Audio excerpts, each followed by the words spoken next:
You wish, my lord. The voices receded as the two men walked down the hall. I sank to my knees, so I was completely hidden by the crates, and leaned towards Mr. Ambrose, who had assumed the same pose. What did he mean? Have the file brought aboard? I whispered. Aboard what? Don't you remember? He asked, his eyes looking into the distance. The entrance to that tunnel down in the hall. It must lead to the docks. That must be how he gets things on ships he doesn't want the government to know about. Intriguing. But not in any way helpful, I pointed out. On the contrary, Mr. Linton. There was a cold gleam in his eyes. Think about it. They are going to bring the file aboard the ship. Its current location is probably a separate, heavily guarded room. Even people dressed up as soldiers, as we are, would not be let in without a very good reason. But on the ship, things are different. People of all sorts hurry about, loading the vessel, checking security, carrying messages. It will be the ideal environment for us to retrieve the file. We will wait until it has been put aboard, then we will pretend to be part of the ship's military escort and go through the tunnel. Having acquired the file, we will not return here, but simply leave the ship at the docks, and, discarding our disguise, make our way back to the carriage. What a brilliant plan, sir. Of course, it all depends on whether this tunnel down in the hall actually leads to the docks, which at present is pure speculation. Mr. Ambrose gave me a cool look. I would rather refer to it as a hypothesis based on circumstantial evidence, Mr. Linton. Would you indeed, sir? And, assuming the tunnel really does lead to the docks, we will, of course, also have to worm our way through countless layers of guards and soldiers, and manage not to get caught and shot in the process. Naturally, Mr. Linton. The coolness in his gaze intensified. He regarded me like a not particularly interesting bug under a microscope. I knew very well what he was thinking. He was thinking I was afraid. Well, he was right about that. But he didn't need to know that. All right, taking a deep breath, I stood up again and placed the blue hat on my head. It didn't seem quite so ridiculous to me anymore. It and the rest of the uniform were all that stood between me and a fate I didn't want to imagine. Let's go. For a single moment, Mr. Ambrose looked almost taken aback. Then he swiftly rose, too, and rehatted himself. He was looking at me out of slightly narrowed, immeasurably dark eyes. You are really going to come with me? Naturally, those eyes, I could drown in them and never even want to breathe again. But you just told me how dangerous it is. Well, I did my best to conjure up a brave smile. It wasn't easy while he was looking at me like this. My knees felt as if they wanted to give way any minute. They say fortune favors the brave, don't they? Yes, Mr. Ambrose growled. And they are stupid. In my experience, fortune favors the powerful and ruthless. Well, we should be all right, then, shouldn't we? I grinned up at him. After all, you've got me on your side. He took a step towards me. You have a very singular personality, Mr. Linton. I couldn't hide my smile. Singular, you mean special, like Joan of Arc, or Queen Gwendolyn, 51. Not exactly. His hands came up to clasp my shoulders. I was thinking more like an ifrit. It took me a moment to realize I wasn't offended. Why wasn't I offended? And why the heck was I still smiling? He had just compared me to some kind of demon from hell. His grip on my arms tightened. The darkness in his eyes flared. Mr. Linton, for a moment, it looked like he wanted to say more.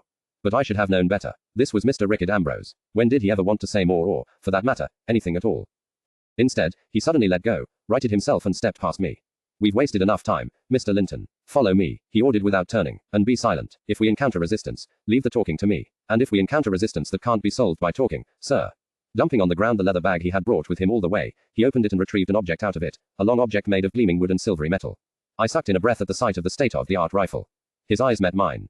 Leave that to me, too. Asterisk tilde asterisk tilde asterisk asterisk tilde asterisk tilde asterisk. Mr. Ambrose's snappy salute was so convincing that the guard at the entrance to the tunnel let us through without uttering a single word.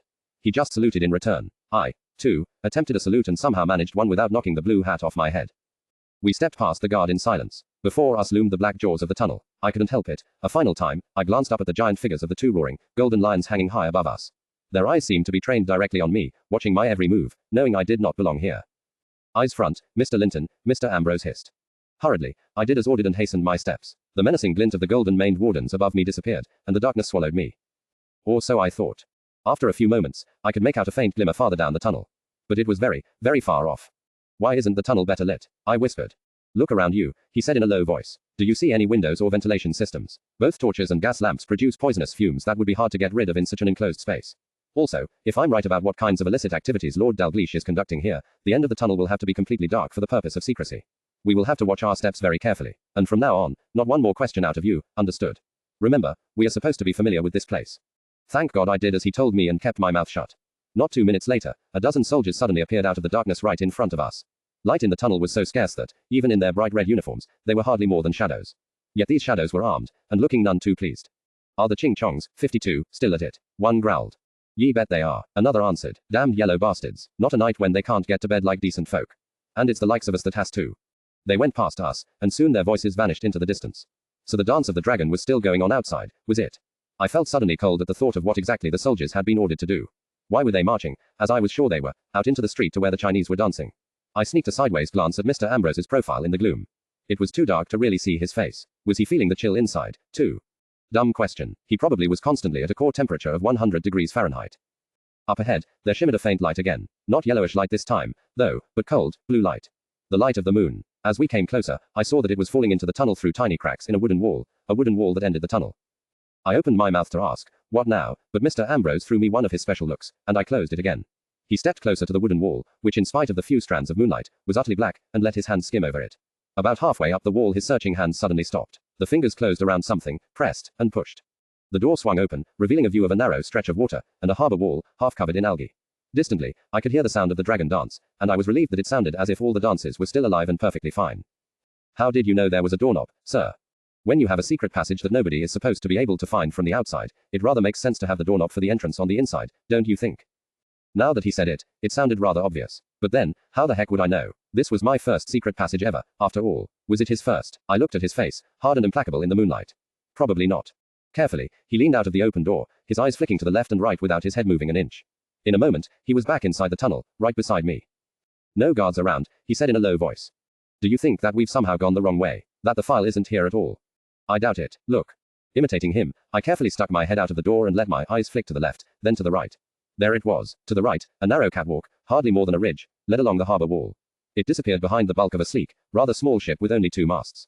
It would have been completely unremarkable, if not for the dark, even color of its hull, which was unlike that of any ship I had ever seen. You saw it? He asked, when I ducked back into the tunnel. The catwalk. Yes, cleverly done, that. You probably don't even notice it from up at the docks. And even if you do, what's the significance? But down here, you can sneak from the tunnel to any ship in the dock without anybody seeing. He nodded. Yes, but it's not the catwalk that worries me. I knew it would be there. Really, but you are worried? Yes. Why? It's that ship. I think it may be. From behind us, out of the tunnel, we suddenly heard the sound of approaching feet in lockstep. The sound grew louder. Quick, he hissed, pushing me out of the door and onto the catwalk. Onto the ship before they see us and think of asking questions. Suddenly, I stood in the moonlight, open and exposed. I prayed to God that there were no guards on that sinister black ship. But even if there were, what was there to see? Just another one of their own soldiers, I hoped. At the moment, however, I didn't feel very soldierly. Behind me, I heard the door shut with a click. He's out, I thought. He's behind you, and he's expecting you to move. Go on, move your generous behind. He's relying on you. And somehow, my feet, which just a moment ago seemed to be frozen to the wood of the catwalk with icy fear, started to move. The black silhouette of the ship loomed above me, its masts and ropes throwing a spider's web of shadows across the way in front of me, a web in which I would soon get caught.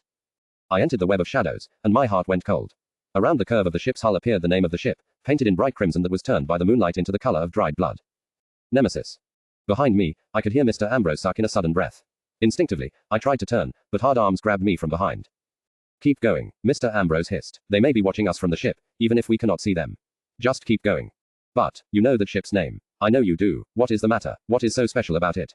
Keep going, I said. Or do you want us both to lose our heads tonight? Yes, I know the ship. Or at least, I have heard reports of it. If it is the one I think it is, it's the most modern and devastating warship of the world. I stared at the slender, black silhouette of the two-master with mingled fear and incredulity. This, the most devastating warship of the world. I didn't know much about ships, but most of the Royal Navy ships I had seen entering and leaving the port were much larger than this thing, with a great many more cannons and masts. He has to be joking. Then, my eyes fell once more on the threatening, black hull, and I remembered that Mr. Ambrose did not ever joke. Why? I asked quietly. What makes it so dangerous? It is the first warship made entirely out of steel. Where other ships shatter and crumble under cannon fire, this thing will simply sail on. It's Lord Dalglish's latest contribution to our great British Empire, the flagship of his fleet. Everybody was so pleased when he announced the project. What a great triumph for Britain's naval superiority, etc. The Queen congratulated him. Does anybody know to what use he is putting his marvelous ship? That he is using it to steal and smuggle? I don't think so. If they did, I think the Queen might have refrained from her congratulation. We were almost directly underneath the large, red letters now. The Nemesis loomed over me like a spider in the center of its web, ready to strike. Lord Dalglish really means business this time, Mr. Ambrose said darkly. Nobody would be stupid enough to get in his way while he is on this swimming fortress of steel. I shuddered. Mr. Ambrose's Nemesis traveling on the Nemesis. It was fitting, in a poetic sort of way. How unfortunate that I had always detested poetry. I opened my mouth to ask another question, but quickly, Mr. Ambrose grabbed my arm from behind and pressed. Thank God I understood the signal. He had to have heard something, for a moment later, a figure in a dark cloak appeared above us on the deck of the ship. Underneath the dark cloak, I could see a thin strip of bright red. Another soldier of the Presidency armies. The soldier made a quick upward motion with his outstretched hand. Mr. Ambrose nodded. Non-verbal communication. This was one thing in which he was an expert. A moment later, a ladder was lowered from the ship onto the deck. Blast. I would have to go up first. My heart hammering wildly, I reached out for the rungs of the ladder. Do you know the fairy tale about Jack and the Beanstalk? You know, the one where this silly chap ends up in a land inhabited by giants by climbing a mile-high beanstalk that leads all the way to the sky.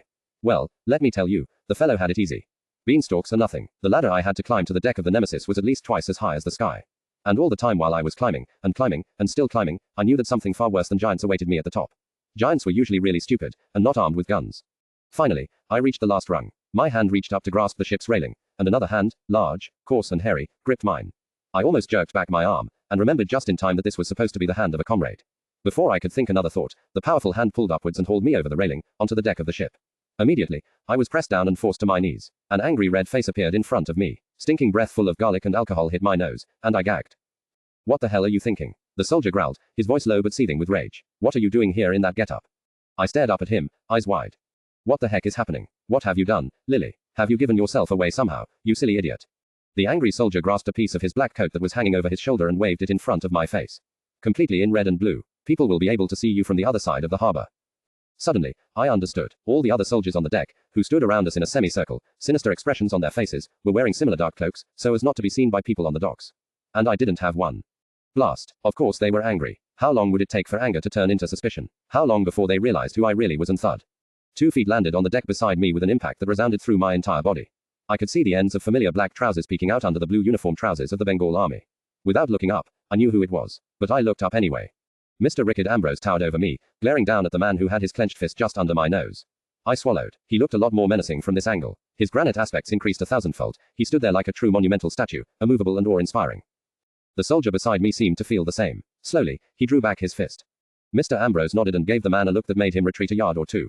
Crouching down beside me, my employer looked at me. He didn't raise an eyebrow or otherwise disturb the perfect cool smoothness of his face, but somehow I got the impression that his eyes were asking, "Are you all right?" I nodded.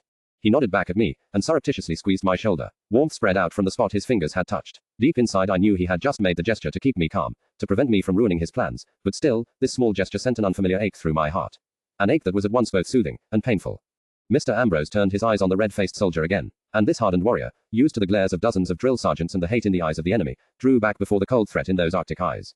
I couldn't blame him. Raising his hand, Mr. Ambrose made a quick gesture encompassing the two of us, then he pointed below. The soldier hesitated. Mr. Ambrose's eyes narrowed, and the cold force of his dark eyes intensified. Hurriedly, the soldier nodded. His thoughts were as obvious as if they had been painted on his blue hat. The sooner these two strange fellows were below deck, the sooner they would be out of his way. Grasping my arm, Mr. Ambrose pulled me across the deck, towards the stern of the ship. There, I could just make out a wooden superstructure in the moonlight, with a small door in it. "Keep your head down," Mr. Ambrose said in a low voice. "We wouldn't want to be spotted, now, would we?" The double meaning in his words was evident, and he was right. I didn't want to be spotted by people on the docks, and I definitely didn't want to be spotted by the people on the ship for what I really was. There was a guard at the door we were approaching. Mr. Ambrose made a motion with his head, and he opened the door for us. Without saying, "Thank you," or even nodding, Mr. Ambrose pushed me past him and down into the darkness. The door closed behind us. We stood in a narrow passageway, its walls made of dull grey steel. A lamp dangled from a hook in the wall, painting the steel with flickering stains of red and yellow. Turning around, I jabbed at the insignias on Mr. Ambrose's uniform. "Do you have a higher rank than those fellows out there?" I demanded. "Higher rank, Mr. Linton." "Yes, they keep doing what you tell them to do." "Well, actually it's worse. They keep doing what you want without you having to tell them." "Are you a lieutenant, or colonel or something?" Mr. Ambrose gave me a look. "It has nothing to do with rank, Mr. Linton. In fact, I am masquerading as a simple soldier. One simply has to act as if one has no doubt that people will do as one wishes. In most cases, that will take them by surprise so much that they forget to refuse. Now come." He started down the corridor, and I had already taken the first 2 steps after him before I realized what I was doing. One simply has to act as if one has no doubt that people will do as one wishes. In most cases, that will take them by surprise so much that they forget to refuse. For a moment, I considered refusing, just for the fun of it. But then, I sighed and shook my head. Now wasn't the time. We continued down the corridor. At more or less regular intervals, we came upon metal doors set into walls that seemed to serve no particular purpose. "Bulkheads," Mr. Ambrose said when I asked about them. "Walls separating the ship into smaller compartments. They normally just serve the purpose of giving the vessel more structure and stability. But these look to be watertight. In the event of a cannonball penetrating the outer hull, the door can be closed and the ship can fight on as if practically nothing happened. It's the first time I've seen something like this in a warship." His words sent a cold shiver down my spine. I bit my lip to contain my anxiety. "Where are we heading, exactly?" I asked. "Nowhere. The ship is not very large. To judge by eye, I would say a length of 84 feet, and maybe a draft of 6 or 7 feet. We are going to search it from top to bottom until we find the file. Then we are going to leave. Don't you think that plan might be a little simplistic?" "No." And that was it. I didn't get another word out of him. We marched through dark, dank corridors of steel, now and then opening a door to the left or the right to spy into a tiny steel compartment. They all held crates of different shapes and sizes. Apparently, Mr. Ambrose's file wasn't the only thing Lord Dalgleish was eager to get out of the country. Finally, we came to a junction where the corridor split into 2. Should we split up? I asked, keeping my voice down. I thought I could hear the faint mumbling of voices somewhere, and they had better not hear us. Mr. Ambrose shook his head. Smell that. He pointed down one corridor. That way smells of oil and smoke. The engine room will be down there. Lord Dalgleish would never keep such sensitive papers anywhere near a burning fire. Let's go this way. And he started down the other corridor. By now, I had long lost any sense of direction. I only hoped that Mr. Ambrose would be able to find the way out again.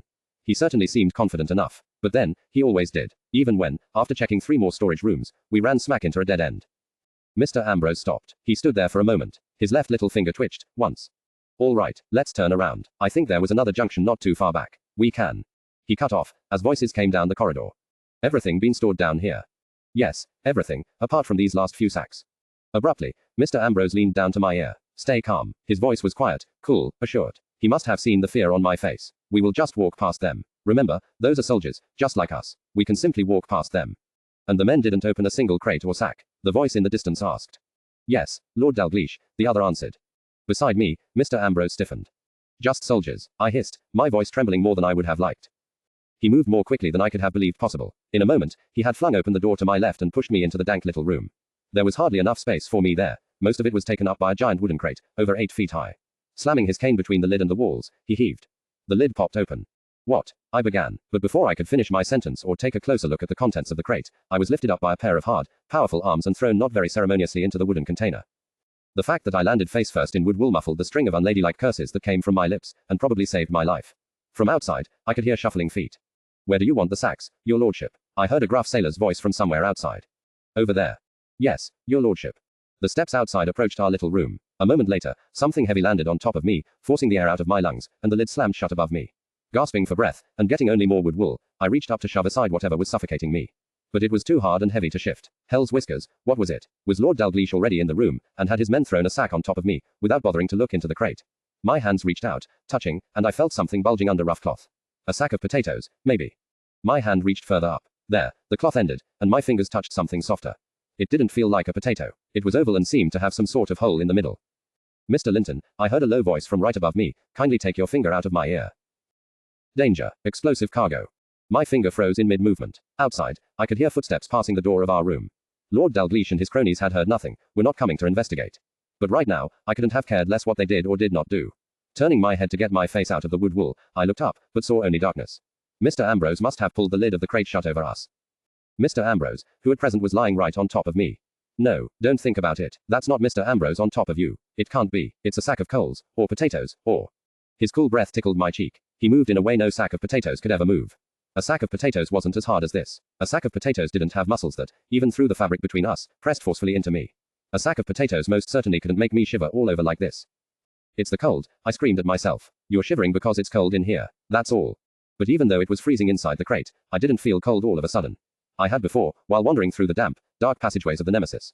But now, heat was spreading throughout my body. It came from a place deep inside me and climbed upwards, until it finally reached my face. Why did my cheeks not light up the crate from inside? They were burning like fire. Something brushed against my cheek, and my whole body twitched. I could feel him move against me, shifting. No, don't think, don't imagine. Mr. Linton, the voice above me was as cool as the winter wind. Your finger, my ear, remove, now, if you please. My lips moved aimlessly, in search of something to say. Finally, I struck on an intriguing fact that was worth spelling out. You said, if you please, I whispered, incredulously. That's almost as bad as, please, or, thank you. Since when do you have the time to spare for civilities? He moved closer. I couldn't see a thing, but I felt it. His face was only inches away from mine now, his mouth at my ear. At present, he breathed, I find myself with free time at my disposal. At least until Dalgleish is far enough away for us to get out of here. With my left ear, I could still hear the murmur of voices from the next room, Lord Dalgleish giving orders to his soldiers. But all my attention was reserved for my right ear, the one that was only separated by a finger's breadth from Mr. Ambrose's lips. But you are right, he continued. One should never deviate from one's principles. Take your finger out of my ear at once. My hand jerked away from his ear, touching something soft in the process. A strand of his hair, maybe. Don't think about the fact that he's lying right on top of just don't think. Very good, Mr. Ambrose said into my ear, his voice still cold and controlled. Didn't he care that we were? That he was practically. Now be still until they have concluded their business and gone. It shouldn't take long. Then we can continue with our mission here. He sounded as if he was sitting in his office chair, giving me orders about which file to bring next. But of course he wasn't sitting in his chair. He was lying on top of. No, don't think. I swallowed. Very good, sir. Just as he had said, footsteps soon left the room next door. They came closer. Now, he whispered, not a word until they have gone. I held my breath. And then, the footsteps stopped outside, right in front of the room in which we were hidden. What should we do with this sack, my lord? I heard one of the soldiers' muffled voices. See if there's still space in that room, and put it there. My lord. That room, they couldn't mean this room, surely. A moment later, my silent question was answered by the creak of the door as it swung wide open. Hell's whiskers, they were inside, separated from us only by an inch or so of flimsy wood. I pressed my face into Mr. Ambrose's chest to keep from screaming. My nerves were stretched to breaking point. And then, something happened which I would never have believed possible in a million years. Mr. Ambrose put his arms around me. He didn't say anything, didn't try to lie to me, saying that it was going to be all right or that we were sure to get out of this alive. He just put his arms around me and held me, close to his chest, in a way no man ever had dared to do before. I inhaled the clean scent of him, the clean scent of rough, simple soap, with a hint of something musky I couldn't identify. Maybe his own odor, or maybe the smell of too much money. Whatever it was oddly comforting. How could a smell be comforting? How could it feel so good for a strong, independent girl like me to be held in the arms of a man? This man, whom I hardly knew, and from whom I only wanted nothing more than a paycheck every month. Why would it make me feel warm and safe to be in his arms? Memories began to well up inside me, memories long repressed and half forgotten, of a night at Empire House, and of the same man, doing much the same thing, and a lot more besides. Hard arms around me, hot lips on mine, heat rising inside me. I tensed in anticipation as I felt his hands move up and cup the side of my face. Silence, he whispered into my ear in a voice so cool and soft it felt like the caress of a snowflake. Simply silence. They must not hear a thing. You see, I yelled at myself, he's simply doing this to keep you quiet. Be sensible. Don't dare to imagine there's anything else behind it. His hand began gently stroking my face, soft as the first snow of winter falling on rose petals. Oh God.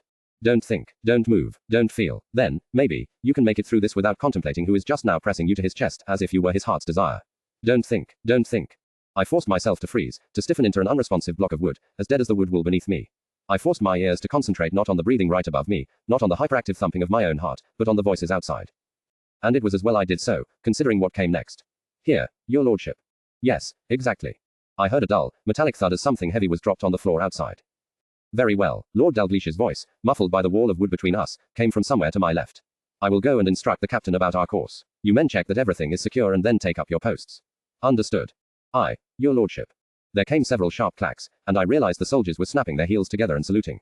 Footsteps left the room. No, don't go. You're the only thing that keeps me distracted from Mr. Am. From the someone whom I can't think about, but who holds me in his arms, so strong, hard, unyielding. Don't go, my dear, deadly enemies. I need you. The hand on my cheek slowly wandered downwards, over my neck, down my spine, to the small of my back.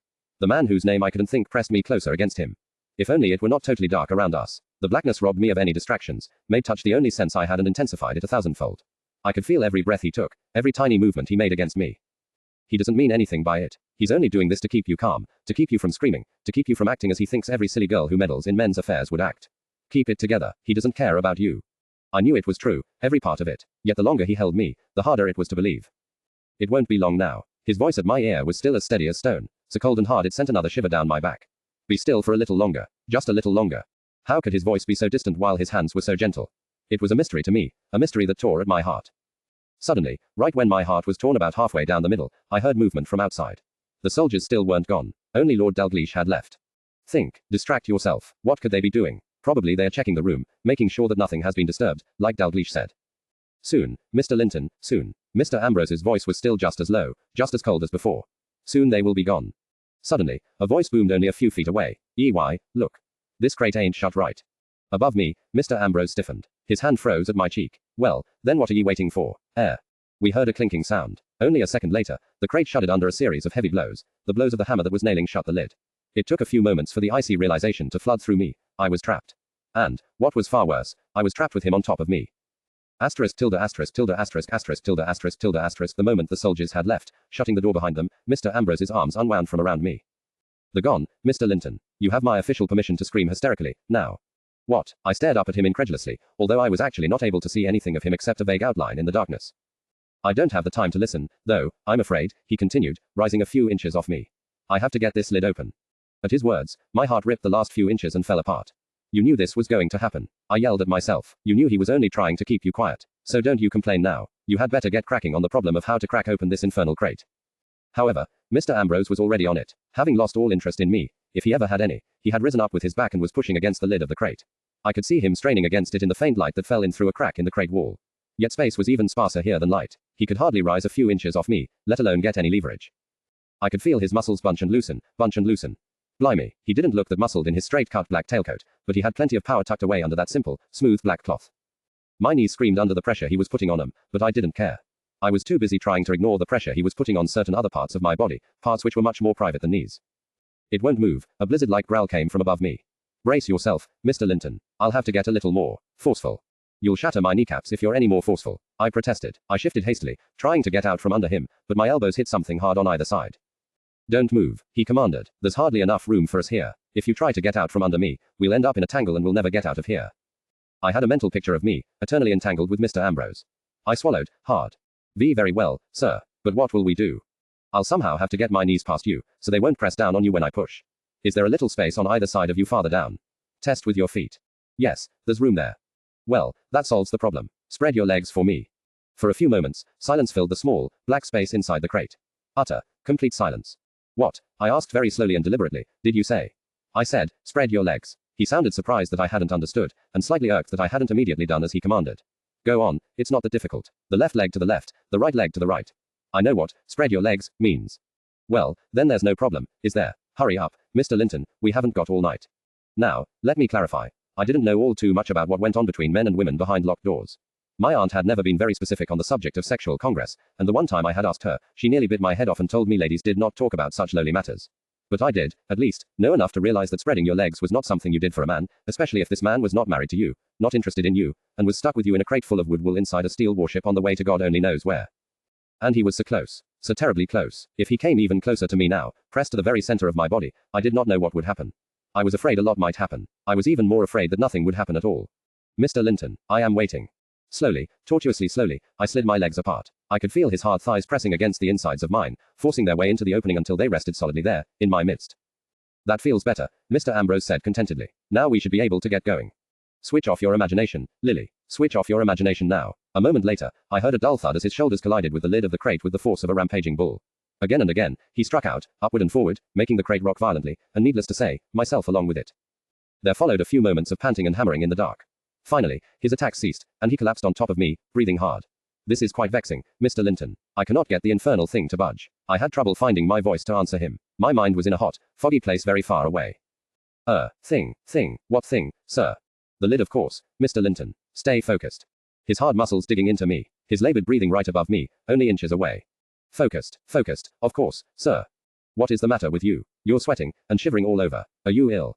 His hips bucking into me, his breath hot on my overheated skin. And no, sir, I simply find it rather hot in here. Don't you, sir? To be absolutely accurate, I could not care less about the climatic conditions in here, Mr. Linton. We have to get that lid open. Why are you in such a hurry? My voice sounded rather dreamy. I felt rather dreamy all around. The last few minutes had been well, let us call it an interesting experience. Don't you see, Mr. Linton, if we do not get the crate open, the ship might sail with us on board, and we would be stuck in here together until we reach our destination.